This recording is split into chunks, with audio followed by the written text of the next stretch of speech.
Good morning. Today's date is 23/10/2022. Madhuban Avyakt Bapdata Om Shanti. In order to become number one, have knowledge and yoga in your practical life. Today, the true teacher is saying his godly students, the one who imbibe his elevated teachings.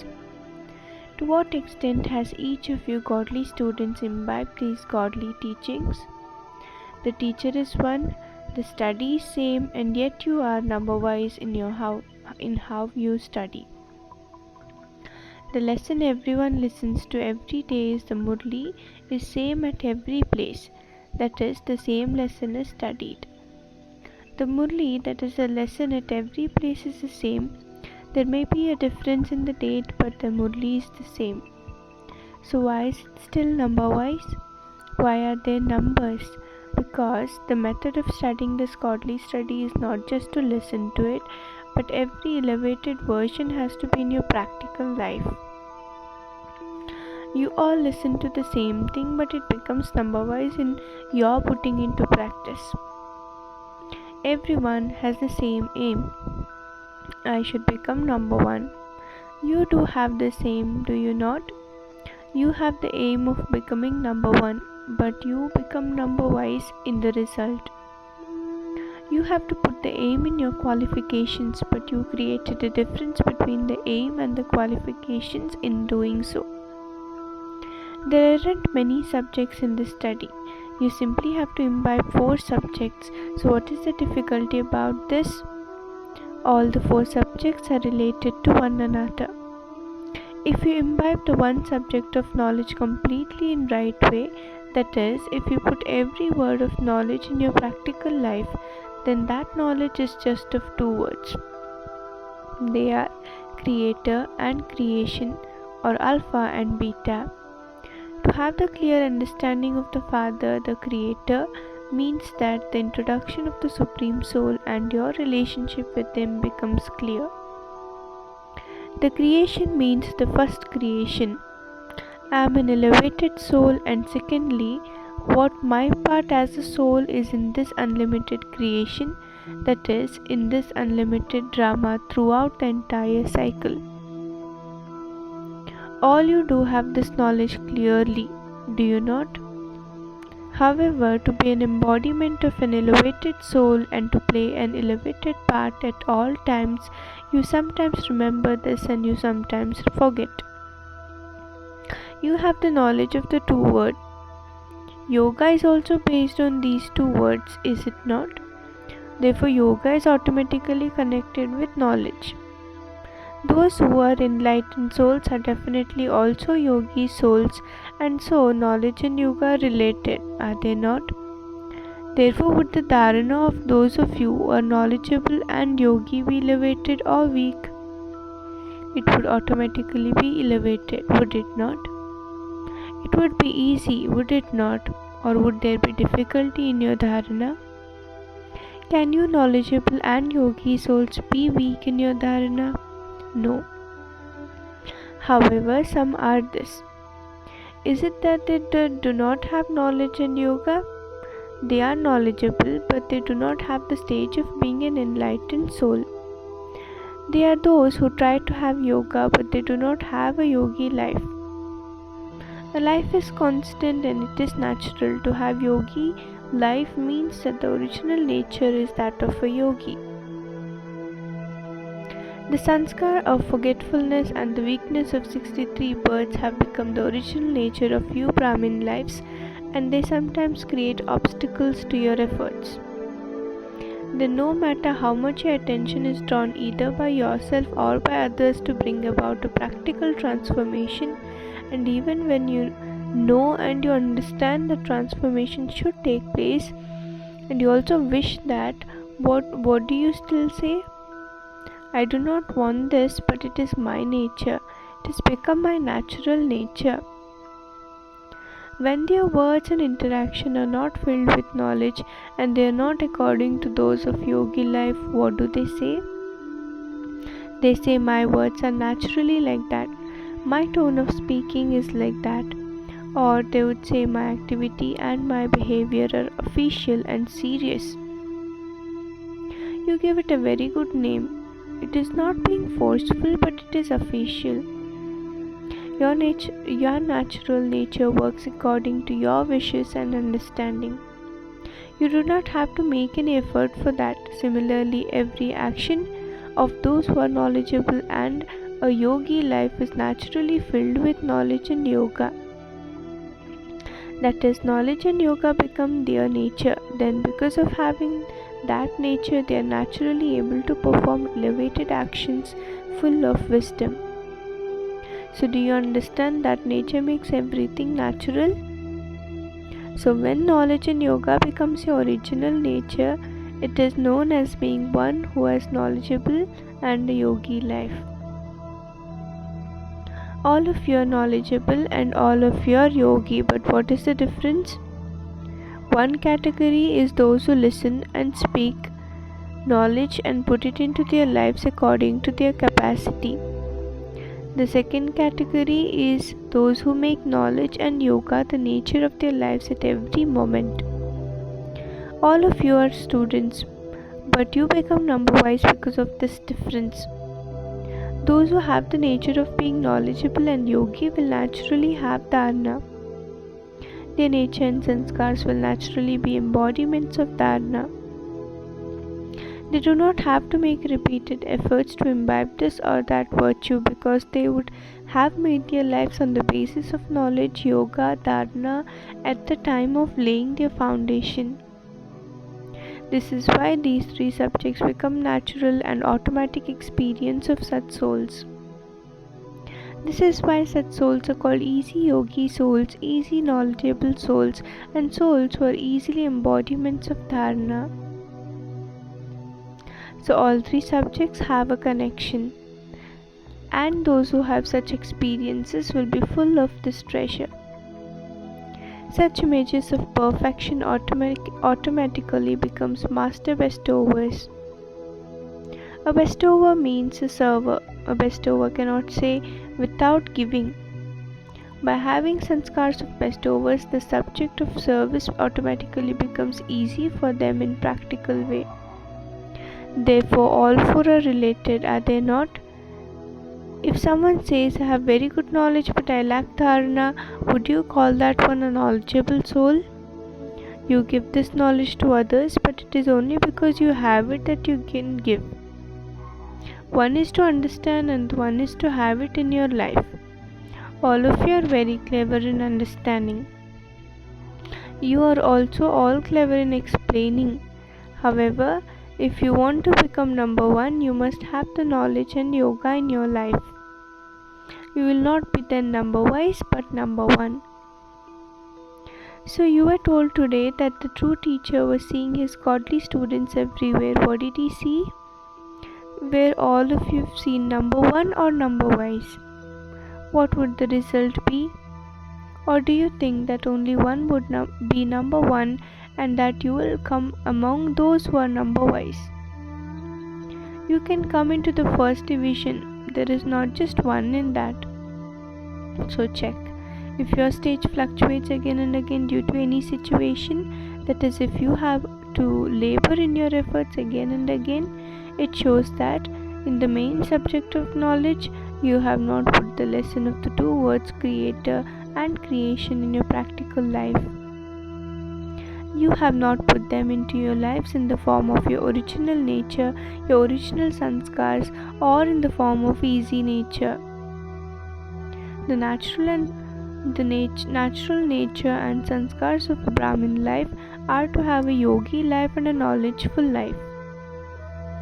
A life means constantly, always. It isn't that it is your life for 8 hours and not for 4 hours after that. That today you are a yogi for 10 hours, or that you become a yogi for 12 hours, or that you become a yogi for 2 hours. Such souls are those who are trying to have yoga. They are not yogis who have a yogi life. You especially sit in a gathering so that you are able to transform with that atmosphere. those who are weak effort makers, and all souls of the world with the power of yoga of everyone. Therefore, even that is essential, and you do not sit in yoga just to reconnect your yoga that has been broken. The collective power of a gathering is for serving. You do not have a yoga buddy so that you can forge your own broken connection once again. If you are weak, then you sit for that purpose, but if you are a yogi soul, then as a master almighty authority, as a master world benefactor, you are doing the service of giving cooperation to everyone. To study means to become an embodiment. Acha. Today, Bapdada has come to celebrate Deepavali. What does it mean to celebrate? What is done at the time of Deepavali? Earthenware lamps are lit. Nowadays, you ignite lamps, and who comes to light? Moths. What is the speciality of moths? They sacrifice themselves. So, what does it mean to celebrate Deepavali? So, have you sacrificed yourself, or are you going to sacrifice yourself today? Have you sacrificed yourself, or do you still have to sacrifice yourself? So, you have already celebrated Deepavali, so why are you celebrating it again? Since you have sacrificed yourself, you have already celebrated Deepavali. Or do you still tour around every now and then? You have sacrificed yourself, but you still have your wings, and so you circle around them a little. So, you are not those who circle around, are you? To circle around means to come into conflict with one form of Maya or another. So, do you come into conflict with Maya, or do you defeat Maya? What do you do?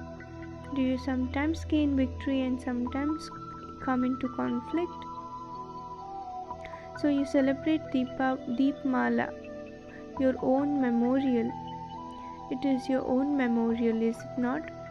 Or is it the memorial of the main souls and you are simply observers? It is the memorial of all of you. That is why nowadays, instead of lighting many earthenware lamps, people light some small fairy bulbs. If lamps are ignited, the number would be fewer. However, your population is very large, is it not?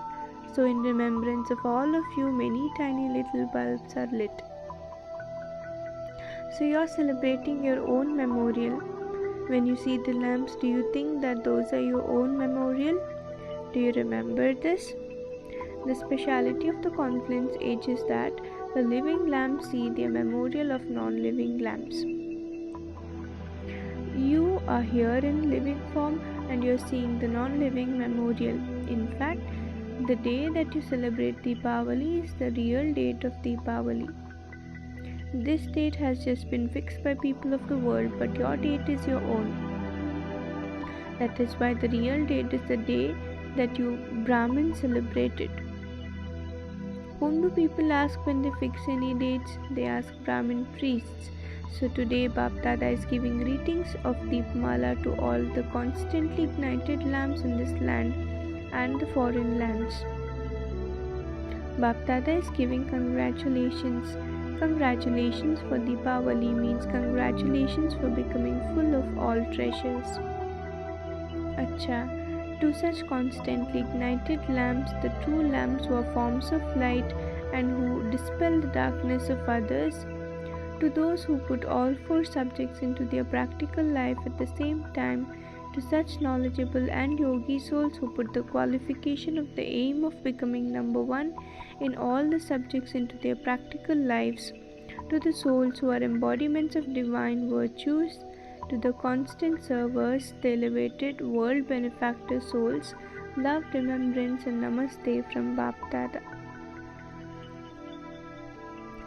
Personal meeting with the group. Fortunate are those in whose faces and behavior you can constantly see the sparkle of happiness. Do all of you consider yourself to be the souls who constantly have the fortune of happiness? What would be the sign of those souls who have the fortune of happiness? The sparkle of happiness would be constantly visible in their faces and behavior. No matter what physical act they do, even if it is an ordinary task, the sparkle of happiness will be visible while they perform the task. This is known as mind dancing in constant happiness. Are you constantly like this, or do you sometimes stay very happy and at other times a little less? The treasure of happiness has become your own treasure. So, your own treasure would be constantly with you, would it not? Or would it only be with you sometimes? Have you made the Father's treasure your own treasures, or do you forget that that they are your treasures? You always remember your physical belongings, do you not? Those treasures are visible with your eyes, but this treasure is not visible with your eyes. You experience it in your heart. So, can you forget anything that you have experienced? Constantly be aware that you are the master of the treasure of happiness. The more you remember your treasure, the more intoxication you will experience. So, this spiritual intoxication will give others the experience that you have something valuable. What do you mothers remember all the time? Do you just remember the father, or do you remember something else too? The happiness of the inheritance would be visible, would it not? Since the whole world for a Brahmin life is the father, what else would you remember except the world? Constantly continue to sing the songs of your elevated fortune in your hearts.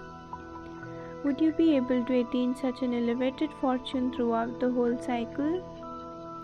So, out of the whole cycle, what are you able to attain only at this time? The happiness and intoxication of present time is the most elevated of all. So, do your mothers remember any other relatives? Is there fluctuation in any of your relationships? Do you feel that attachment there? Has all your attachment finished? Those who say, no matter what happens, I will not have any attachment, raise your hands. Okay, can a test paper of attachment come to you? You Pandavas are conquerors of attachment, are you not? If there is any fluctuation in your interaction with others, are you then conquerors of attachment?